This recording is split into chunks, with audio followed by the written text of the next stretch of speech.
जंगल से गुजर रहे थे। अरे कप्ता भाई, हमें शॉर्टकट रास्ते से नहीं आना चाहिए था। यहाँ से जल्दी चलो। सुना है यहाँ पर लोग रहस्यमय तरीके से गायब होते हैं। ये जंगल बड़ा ही डरावना है। अरे मेरा चेला होकर तू बुज़दिलों जैसी बातें कर रहा है। अरे कप्ता भाई, पिछले ही महीने सुखिया चाचा का बेटा इसी जंगल से लापता हो गया था, जिसका सुराग आज तक नहीं मिला। तुम तो वैसे भी 9 महीने शहर में बिताते हो और 3 महीने गांव में बिताते हो। तुम्हें क्या पता गांव में क्या चल रहा है? अबे तुम गांव के गवार क्या जानो शहर की आमदनी के बारे में? हैं? तुम तो बस सारा दिन मुंह उठाए गांव में फिरते रहते हो। कितनी बार बोला है तुझे चेला कि मेरे साथ शहर आ जा, लेकिन तू ये गवारों वाली जिंदगी छोड़ना ही नहीं चाहता। तभी संपत की नजर एक पॉलीथीन पर पड़ी जिसे गुरु पकड़े हुए था। ये हाथ में क्या पकड़े हो कप्ता भैया?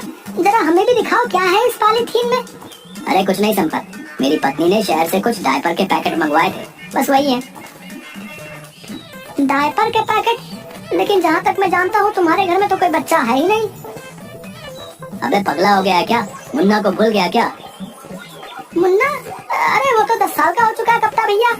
सांड की तरह फैल फैल कर मोटा ताजा हो रखा है। क्या वो अभी भी डायपर पहनता है? तुम गांव के गवार क्या जानो? तुम गांव के गवार इस बात को नहीं समझोगे। हम शहर के रहने वालों के तौर तरीके कैसे कैसे होते हैं। बड़े शहर वाले बनते फिरते हो।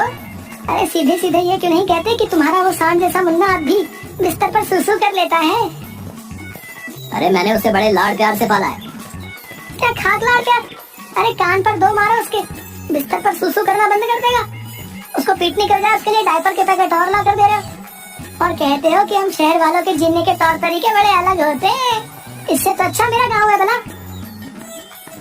संपत ने यह बात बोली ही थी कि तभी अचानक देखते ही देखते चारों ओर धुआं छा गया और अजीब अजीब सी आवाजों का शोर होने लगा। ये धुआं कैसे संपत? मुझे कुछ भी दिखाई नहीं दे रहा। तभी संपत के कानों में कप्ता की चीख टकराई। चीख सुनकर संपत बुरी तरह से डर गया और बेहद फुर्ती से वहां से भागने लगा। कुछ ही देर में संपत भागता हुआ गांव पहुंच गया और चिल्लाते हुए सबसे बोला, अरे गाँव वालों, कहाँ मर गए तुम सबके साथ? निकम्मो, तुम सबके सब जल्दी से मेरे साथ चलो। कप्ता भाई लापता हो गए हैं। संपत की बात सुनकर गांव का मुखिया गुस्से से बोला, क्या बात है संपत? क्या कुत्ते की तरह इतनी देर से भौंके जा रहा है? लगता है तू आज भी शराब पी कर आया है। कितनी बार कहा है तुझसे कि ज्यादा मत पिया कर, लिवर खराब हो जाएगा। अबे मर जाएगा किसी दिन। जल्दी चलो मुखिया जी, गजब हो गया। मैं कप्ता भाई को बस स्टैंड लेने गया था और लौटते हुए हम उसी जंगल से गुजर रहे थे जिस जंगल में वो डायन रहती है। अचानक चारों ओर धुआं धुआं छा गया और कप्ता भाई की चीख मेरे कानों में टकराई। मैं बड़ी मुश्किल से अपनी जान बचाकर भागा हूँ। तू दोस्त के नाम पर कलंक है हीरो।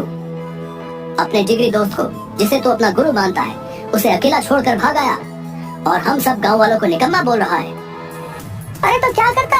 मैं भी उस डायन का शिकार हो जाता। हाँ, अगर मैं तेरी जगह होता मैं अपने दोस्त का साथ कभी नहीं छोड़ता, भले ही मुझे उसके लिए अपनी जान ही क्यों नहीं देनी पड़ती। बस करो मुखिया जी, अब मेरा मुंह मत खुलवाओ। सब जानता हूँ मैं। पिछली बार जब रतन चाचा का बेटा उस डायन का शिकार बना था तब आप ही उसके साथ थे। मुझे सब पता है, लेकिन आपसे कोई सवाल नहीं कर सकता क्योंकि आप इस गांव के मुखिया जी ठहरे।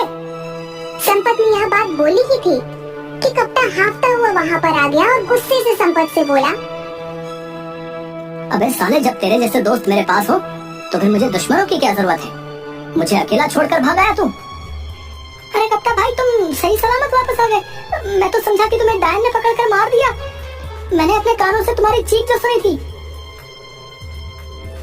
हाँ, मुझे उस डायन ने पकड़ लिया था, मगर जैसे ही उस डायन ने मुझे पकड़ा मैंने एक जोरदार मुक्का उसके मुंह पर मार दिया और वहाँ से भाग आया। मैं उस डायन से लड़कर आ रहा हूँ और तू डर कर भाग गया। बड़े बहादुर बने फिरते हो कप्ता भाई। अगर इतनी ही बहादुरी थी तो फिर चीखे क्यों? अबे अगर कोई अचानक से पीछे से पकड़ लेगा तो चौंक कर तो हलक से चीख ही निकलेगी ना। अब तुम दोनों लड़ना बंद करो। गांव में न जाने कितने लोग उस जंगल से लापता हो गए। हमें इस समस्या का समाधान जल्द से जल्द करना होगा। कप्ता, तुम ही पहले ऐसे व्यक्ति हो जो उस डायन के चंगुल से सही सलामत आ गए हो। इसका मतलब तुम में उसका सामना करने की हिम्मत है। तुम ही हमें उस डायन से छुटकारा दिला सकते हो। मेरा दिमाग खराब हो गया क्या? अगर मैं जिंदा बचकर आ गया तो आपको क्या लगता है तुम्हारे पानी पर चढ़ाने से मैं क्या चढ़ जाऊंगा? मैं तुम्हारे झांसे में नहीं आने वाला। जाओ जाकर कोई और बकरा ढूंढो। इतना कहकर कप्ता वहाँ से चला गया। मुखिया संपत की ओर देखने लगा। दिमाग खराब हो गया क्या मुखिया जी? मैं तो खुद ही बड़ी मुश्किल से जान बचा कर आया हूँ। तुम गांव के मुखिया हो, गांव वालों ने तुम्हें चुना है, तो तुम क्यों नहीं उस डायन से सामना करने के लिए जाते? अबे अगर मैं इस गांव का मुखिया हूँ तो क्या मैं अपनी जान गवा दूं?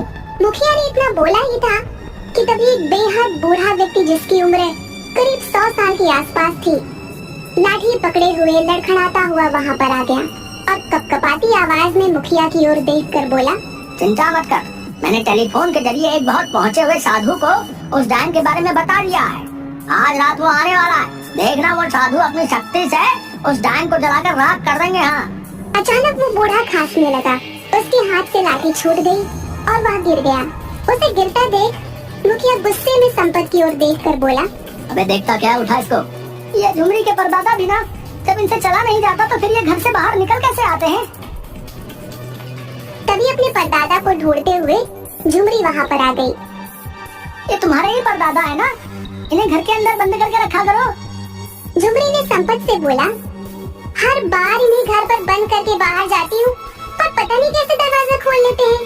सैकड़ों बार गिर चुके हैं, मगर मजाल है कि इनकी पसली में जरा से भी कोई मामूली फ्रैक्चर हुआ हो। पता नहीं क्या खाया होगा इन्होंने जवानी में।